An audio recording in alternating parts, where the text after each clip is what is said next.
किसान साथियों नमस्कार।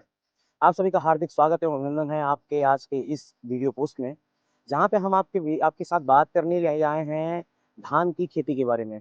जैसा कि आप सभी जान रहे हैं कि इस वक्त जो सीजन है वो धान का सीजन है।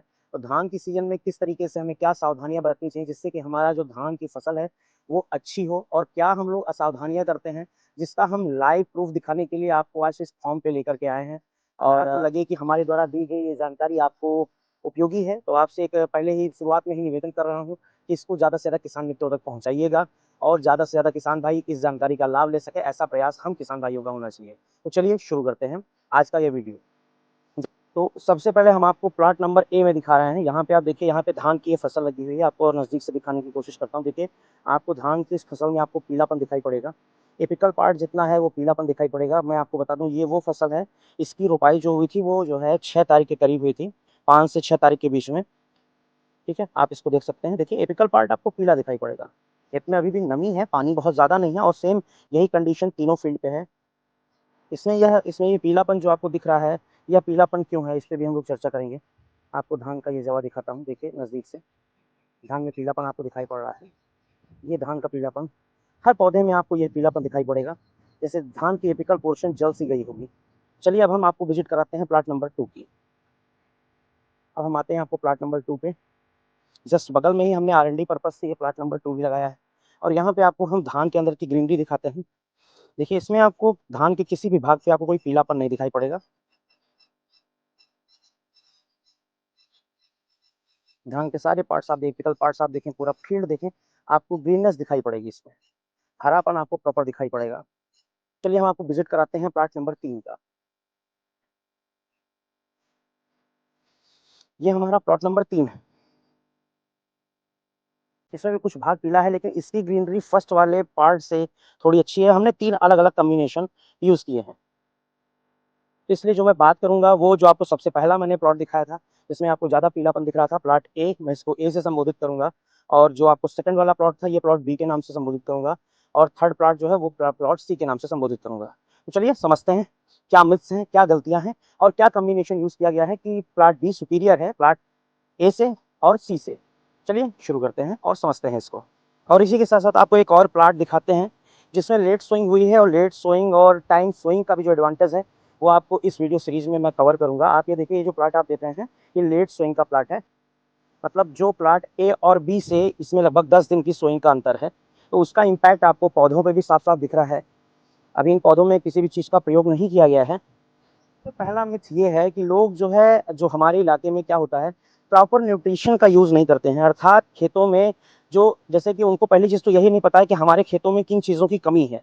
इस वजह से वो लोगों के अनुसार नकल करते हैं, और नकल के हिसाब से वो अपनी खेती करते हैं। जैसे एग्जाम्पल के तौर पे, कि अगर किसी ने बिना कोई पोषक तत्व या डीएपी या अमोनिया, कोई भी फास्फेटिक प्रोडक्ट बिना डाले हुए वो बैठाई करते हैं, जिसका नुकसान हमें देखने को ये मिलता है कि आपको पूरे खेत में एक पीलापन दिखाई पड़ेगा। और जैसा कि किसान भाई जानते हैं कि हरापन, या जिसे वैज्ञानिक भाषा में क्लोरोफिल कहा जाता है, उस क्लोरोफिल की मात्रा यदि हमारी फसल में कम होगी, ऐसी कंडीशन में क्या होगा, फसल में आपको ये पीलापन दिखाई पड़ेगा। आपको एक धानी कलर का आपको अपना पौधा हल्का सा दिखाई पड़ेगा। तो ये पीलापन आपको पूरे खेत में दिखाई पड़ेगा, जिससे क्या होता है कि जब हमारे पौधों में जो क्लोरोफिल होता है उसका सबसे अच्छा यूज ये होता है कि वो पौधों के भोजन बनाने तथा पौधों के वृद्धि एवं विकास में क्लोरोफिल बहुत सहायक होता है। ऐसी कंडीशन में क्या होगा, जब क्लोरोफिल की मात्रा हमारे पौधों में कम होगी, तो वो शुरू से कमजोर होंगे। तो कमजोर होने का नुकसान ये होगा कि वो पौधे पहले से ही रोगग्रसित होंगे। तो जब रोग से लड़ने की क्षमता उनके अंदर कम होगी, ऐसी कंडीशन में आपका जो पौधा होगा, उस पौधे में आपको व्यास, जिसे आप कहते हैं टिलरिंग, जिसे आप कह सकते हैं, वो कम आएंगे, और इसके बाद ग्रोथ भी उतनी स्वस्थ नहीं होगी। इसी का अंतर दिखाने के लिए हमने प्लाट ए जो है, इसमें बिना किसी डीएपी के केवल खेत को पडलिंग करा करके इसमें हम लोगों ने ट्रांसप्लांटिंग करा दी थी। और यही बात करें प्लाट बी की, आप दोनों की ग्रीनरी देखिए, येलोनेश आपको मैं दिखाने की कोशिश कर रहा हूँ, दोनों प्लाट को फ्रेम में ले रहा हूँ। आप प्लाट ए में देखेंगे तो आपको पीलापन दिखेगा, और प्लाट बी में आपको ग्रीनरी दिखेगी। अब मैं बता दूं, अगर ट्रांसप्लांटिंग की बात करें तो जो ये प्लाट बी है, इस प्लाट बी की ट्रांसप्लांटिंग जो की गई थी वो 3 तारीख को की गई थी, जुलाई महीने में। और जो प्लाट ए है, उसकी जो ट्रांसप्लांटिंग की गई थी वो 6 तारीख को की गई थी, क्योंकि मजदूरों की अनुपलब्धता की वजह से। लेकिन ये जो प्लाट ए है, जहाँ पे आप ग्रीनरी देख रहे हैं, यहाँ पे हमने 3 प्रोडक्ट का प्रयोग किया था खेत को बनाते वक्त। वो प्रोडक्ट क्या थे? सबसे पहले एक आपका एनपीके आता है 20-20-0-13, उस एनपीके का इसमें प्रयोग किया गया है, जिसकी वजह से आपको ये ग्रीनरी और ये स्वस्थ पत्तियाँ आपको दिख रही हैं, ठीक है? और आपको डेवलपमेंट भी दिख रहा होगा बहुत अच्छा। और जो प्लॉट बी है उसमें हमने कुछ नहीं किया, केवल खेत बना कर के उसमें हमने क्या किया है, ट्रांसप्लांटिंग कर दी है, ना डीएपी पड़ा है, ना कोई फॉस्फेटिक उर्वरक पड़ा है। तो पहली जो प्रोडक्ट हमने इसमें यूज़ की है वो है 20-20-0-13 और इसके साथ ही हमने इसमें यूज़ किया है आपके फेरस को यूज़ किया है। फेरस को यूज़ करने के साथ-साथ हमने इसमें यूज़ किया है एक माइकोराइज़ा, ज़ाइडेक्स कंपनी का। ये 3 प्रोडक्ट का इसमें मिक्सचर करके हमने इस प्लांट को इसकी रोपाई करी है और आप देखेंगे कि इसमें अभी रोपाई के ये लगभग आज 12 से 14 दिन की हमारी पौध हो गई है। तो आपको इसमें विकास बहुत खूबसूरत सा दिख रहा होगा। देखिए, मैं आपको दिखाता हूँ नज़दीक से। देखिए, पौधों को देखिए आप, कितना अच्छा व्यास अभी से दिख रहा है, जो कि अभी इसमें कोई चीज़ डाला नहीं गया है, किसी प्रकार का पोषक तत्व तो नहीं उपयोग किया गया है। आप देखिए, व्यास देखिए अभी से। तो ये सब चीज़ें आपको दिखाने का मेन औचित्य ये है कि अगर हम प्रॉपर तरीके से अपना न्यूट्रिशन मैनेजमेंट करेंगे, तो उस न्यूट्रिशन मैनेजमेंट करने से आपकी फसल का जो उत्पादन होगा, आपकी फसल में जो ग्रीननेस होगी, वो बहुत अच्छी आएगी। इससे लाभ क्या होगा कि पहली चीज़ तो हमारा पौधा अत्यंत स्वस्थ होगा।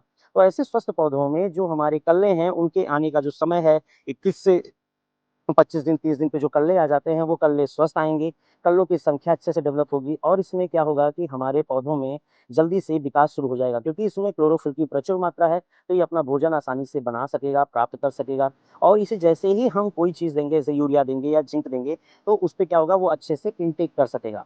चलिए, अब हम बात करते हैं प्रॉपर सिस्टम में कि सबसे पहले हमें करना क्या चाहिए, कैसे करना चाहिए और कैसे ही अच्छे तरीके से अपना प्रोडक्शन लेना चाहिए। तो इसके लिए हमें करना क्या है, जब भी हम अपने खेत की तैयारी करें, तो खेत की तैयारी में हमें सबसे पहले इस खेत में जितने भी खरपतवार हैं उनको दवाओं के माध्यम से या फिर अर्ली टिलेज के माध्यम से जुताई करके उन कल्लों को सॉरी उन खरपतवारों का नाश करना चाहिए। इसके बाद क्या करना चाहिए, इसके बाद हमें अच्छे तरीके से, जैसे हमने इस खेत में जो प्रयोग किया है, सबसे पहले इसमें जब कुछ नहीं था, खाली खेत था, तो हमने इसमें क्या किया था कि सरसों की खली जो होती है, सरसों की जो पेरने के बाद, तेल निकालने के बाद जो खली आती है, उस खली को हमने खेत में बिखेर दिया था। उस खली में नाइट्रोजन की अच्छी मात्रा होती है, जिससे और ह्यूमस होता है, जिससे कि हमारे जो पौधे हैं, इसका बहुत अच्छा डेवलपमेंट होता है। तो सबसे पहली चीज़ जो हमें चाहिए, अपने खेत की तैयारी वो प्रॉपर तरीके से होनी चाहिए। तो जब अपने खेत की तैयारी प्रॉपर तरीके से होगी, तो आपको जो प्रोडक्शन आएगा वो बहुत ही अच्छे तरीके से आएगा। जो आप फ़ील्ड देख रहे हैं, इसमें जो फर्टिलाइज़र का यूज़ किया गया है वो है 20-20-0-13, जिसमें 20% नाइट्रोजन, 20% फास्फोरस और 13% सल्फर है। उसके साथ में जिप्सम का प्रयोग किया गया है, जो इसका रेशियो है वो 15 किलो प्रति बीघे 20-20-0-13 और साथ ही 5 किलो प्रति बीघे जिप्सम का प्रयोग करके इसकी बिठाली की गई है। ये है प्लॉट सी आपका और अब हम दिखा रहे हैं आपको प्लॉट बी। ये है आपका प्लॉट बी, जिसमें आपको 20-20-0-13 रेशियो वही है 15 किलो प्रति बीघा और उसके साथ यूज़ किया गया है फेरस 2 किलो प्रति बीघे के औसत में और उसके साथ यूज़ किया गया है ज़ाइटोनिक यम, जो कि आपका ज़ाइडेक्स कंपनी का आता है, उसका प्रयोग इसमें किया गया है और इसकी जो है बिठाली की गई है और साथ ही खेत बनाने से पूर्व इस वाले खेत में हमने जो है सरसों की खली भी डाली हुई है। तो इस तरह हमने खेत की तैयारी करके ये फसल बिठा ली है। अभी इसमें किसी प्रकार का पीलापन नहीं है, अभी किसी प्रकार का कोई फर्टिलाइज़र इसमें टॉप ड्रेसिंग में नहीं दिया गया है, लेकिन पौधों को आप देख सकते हैं कि बहुत ही स्वस्थ आपको पौधे मिल रहे हैं। जो पत्तियाँ हैं उसमें हरापन जो है वो बहुत अच्छे तरीके से है। पौधे आपको बहुत ही मैच्योर से दिख रहे हैं कि नहीं, इन पौधों में किसी प्रकार का अच्छा न्यूट्रिशन प्रयोग किया गया है। तो चलिए इस पे हम बात करते हैं कि आखिर ऐसा करने से हमें क्या लाभ है। तो सबसे पहले ऐसा करने से हमें जो लाभ है वो ये आपको देखने को मिलेगा कि आपका पौधा जो होगा वो बहुत ही स्वस्थ पौधा होगा। पौधे में किसी प्रकार का पीलापन, किसी प्रकार के न्यूट्रिशन की कमी नहीं होगी। इससे लाभ क्या होगा कि बीघे के हिसाब से इसमें आपको यूरिया देनी होती है और करीब 2 किलो प्रति बीघे के हिसाब से इसमें जिंक का प्रयोग करना पड़ता है, जिसको आप मोनो जिंक के नाम से जानते हैं, जिसमें 33% जिंक और 15% सल्फर होता है। तो इसको आपको प्रयोग करना पड़ता है। तो ऐसी कंडीशन में क्या होगा, लाभ क्या होगा, वो हमें लाभ ये मिलेगा कि जो भी चीज़ें हम इसमें देंगे उसका इनटेक ये ईज़िली कर लेगा। क्योंकि ये पौधा स्वस्थ है तो ये अपना जो डाइट है, अपना जो फूड है, उसको आसानी से बना लेगा और इसमें जो कल्लों की जो शुरुआत, इनिशियल स्टेज जो कल्ले लेने की है, वो आसानी से ये पिक कर लेगा। लेकिन वहीं अगर हम बात करते हैं अपने प्लॉट बी की, है वो कोई न्यूट्रिशन यूज़ नहीं किया गया है, केवल खरपतवार नाशक इसमें पड़ा हुआ है, जो प्री इमर्जेंस वाले होते हैं, पेट्लाक्लोर और ब्यूटाक्लोर। लेकिन इसमें क्या है, जब भी हम यूरिया देंगे, तो इसमें हमें क्या होगा कि पहले ये पौधा पीलापन है, यूरिया पहले इस पौधे में इनटेक होगी। इनटेक होने का प्रोसेस क्या होगा, पौधा थोड़ा कम स्वस्थ है, इसलिए सबसे पहले ये क्या करेगा कि पहले अपना क्लोरोफिल का निर्माण करेगा, भोजन बनेगा, फिर इसके बाद इसमें टिलरिंग की अवस्था आएगी। तो प्लॉट ए और प्लॉट बी में जो आपको डिफरेंस दिखेगा, वो डिफरेंस आपको साफ-साफ देखने को मिलेगा। वो डिफरेंस आप साफ-साफ देख पाएँगे। तो इससे क्या होता है, कभी भी इस मिथ में नहीं होना चाहिए कि हमें किसी प्रकार का फर्टिलाइज़र का यूज़ नहीं करना है। या फर्टिलाइज़र का यूज़ करें, संतुलित फर्टिलाइज़र का यूज़ करें, जिससे कि आपकी पौध स्वस्थ हो। और जब भी आप समय पर और संतुलित मात्रा में फर्टिलाइज़र का यूज़ करेंगे, तो उसका इम्पैक्ट जैसा कि आप प्लॉट ए में देख रहे हैं, उसमें हमने माइकोराइज़ा भी प्रयोग किया है। जड़ों का विकास समय पर हो गया है। माइकोराइज़ा का प्रयोग ना होने से आप इस पौधे को देख सकते हैं, ये बिना माइकोराइज़ा का पौधा है और अगला माइकोराइज़ा के साथ में पैदा हुआ है। तो जो माइकोराइज़ा के साथ पौधा है, उसमें जो सेकेंडरी रूट्स हैं वो डेवलप होना शुरू हो गई हैं। तो आइए हम आपको दिखाते हैं कि किस तरह इसमें सेकेंडरी रूट्स, जो प्लॉट ए है उसमें सेकेंडरी रूट्स डेवलप होना शुरू हो गई हैं। हम आपको दिखाते हैं। एक पौधा हम उखाड़ लेते हैं। देखिए, ये बहुत ही कमज़ोर सा पौधा है, मैं इसको उखाड़ने की कोशिश कर रहा हूँ, लेकिन इस पौधे को, ये देखिए मैं उखाड़ रहा हूँ, लेकिन इस पौधों में जो विकास इतनी खूबसूरत है। देखिए, ये देखिए, पौधों में सेकेंडरी रूट्स डेवलप हो गई हैं। मैं पौधा पूरा नहीं उखाड़ पाया, आप देख सकते हैं पौधा इसी में टूट गया। और जो इसकी सेकेंडरी रूट्स हैं वो मैं आपको दिखाना चाहता हूँ। देखिए, जड़ों का विकास होना शुरू हो गया है। आप इसमें देख सकते हैं, यहाँ पे रूट्स डेवलपमेंट होना शुरू हो गया है। मैं इस पौधे को उखाड़ने की कोशिश कर रहा था, लेकिन इस पौधे के देखिए एक ये पार्ट टूट गए हैं, एक ही पौधा निकल पाया है। लेकिन इसमें देखिए, जो इसको सपोर्ट देने वाली एक जड़ आपको यहाँ पे, देखिए इसमें क्या है, आप देखेंगे इसमें एक जड़ आपकी यहाँ पे है और दूसरी जड़ आपको यहाँ पे डेवलप होती दिख रही है। ये इसको सपोर्ट भी देती है, साथ ही जो न्यूट्रिशन है वो शोषण का काम, ये रूट्स डेवलप हो जाती हैं। तो ये पौधों में जो भी आप प्रोडक्शन देंगे, जो भी आप इसमें फर्टिलाइज़र देंगे, उसको इनटेक करने का काम करेंगे। आप देख सकते हैं, देखिए रूट्स डेवलप होना शुरू हो गई हैं और बहुत अच्छे से रूट डेवलप हुई है। मैं आपको दिखाऊँ कि बाकी भी इसके साथ हमने कुछ पौधे तोड़े, उसकी रूट्स बाहर नहीं आई, उनकी पकड़ बहुत ही मजबूत थी। तो माइकोराइज़ा डालने का ये लाभ होता है और जड़ें आप देखेंगे कितनी स्वस्थ जड़ें आपको मिलेंगी। ये है माइकोराइज़ा का लाभ। लोग कहते हैं माइकोराइज़ा क्या है? माइकोराइज़ा एक बहुत ही खूबसूरत सा बायो प्रोडक्ट है जो आपके खेतों में ह्यूमस की मात्रा बढ़ाता है। आप जड़ों को देख सकते हैं। इसके आपको दिखाने के लिए मैंने अपने एक प्लांट का नुकसान किया है और मुझे पौधों से बड़ा प्यार है। तो इस वजह से मैं इसका नुकसान नहीं करना चाहता हूँ। मैं केवल आपको दिखाना चाहता हूँ कि किस प्रकार जड़ों का विकास होता है माइकोराइज़ा।